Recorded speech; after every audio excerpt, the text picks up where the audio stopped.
टाकीत विठ्ठला पांडुरंगा ज्ञानेश्वरा तुकारामा. अरे देवा, तू कधी आलास? पाटच्या पारी आला माऊली पिंगळादारामध्ये. पाखरू बोलायला लागलं झाडावरती. पाखरू तुझ्या घराबद्दलच बरं वाईट बोलतं माऊले. सांग म्हणलीस तर सांगतो, नाही चाललो दुसऱ्या दाराला. अरे सांग देवा. माऊले घरात येऊन फिरून तुझ्या 4 तोंड आहेत, पण चौघांची तोंडे वेगळ्याच दिशेला आहेत. होय देवा, खरं. हे समज कशामुळे घडते सांगू? सांग की. जरा लक्ष देऊन ऐक बरं का. तुझ्या घरात येताना उजव्या हाताचं घर, तुझ्या घरात येताना उजव्या हाताचं घर, आणि तुझ्या घरात बाहेर जाताना डाव्या हाताच्या घरापासून जरा तुला तारास आहे. म्हणजे मला काय समजलं नाही. समजणारच नाही, कारण घर तिचा आहे, माझा हात बदलला. हिला कुठं माहिती? होय होय, मी थोरली जाऊ. ती नाही चढल्या माझ्यावर. अक्षी बरोबर ओळखलंच माऊली. तिनंच तुझ्यावर करणीची बाधा केली बघ. पण ही बाधा काढायचा असेल तर एक इलाज आहे पिंगळ्याकडे.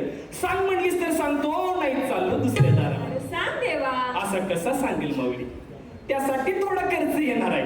पाट्याच्या पारी आलो लई घेत नाही आणि फार मागेत बी नाही. एक 500ची नोट दे म्हणजे झालं. हे काय 500 कमी झालं वय? हा, माझ्या कन्व्हर्टीला पोरानं 100 रुपये ठेवलेला आहे बघ फक्त. 100 रुपये? होय. अहो भवानीला 100 तर कुठला आणायचं? दे माऊली दे.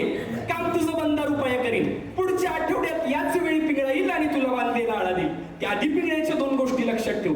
संध्याकाळी 7 नंतर घराच्या बाहेर पडू नको. पही पाहुण्याचं कार्य असलं तरी सुद्धा. आणि या आठवड्यात अंडी मांस मटण असलं काही वसाड खाऊ नको. होय देवा. आणि वाडी रत्नागिरीचा कुलदैवत तुझा ज्योतिबा, त्या ज्योतिबाला माऊली तेवढं जाऊन ये. तुझं समद ठीक होईल बघ. होय देवा. आणि तुझं समद ठीक झाल्यावर एखादं जुनं लुगडं असलं तर दे माझ्या म्हातारीला. आणि जुनं कशाला? नवीन देते की. माऊली बोललीस यात समज आलं, बोललीस यात समज आलं. आनंद होऊ दे, आनंद होऊ दे, आनंद होऊ दे.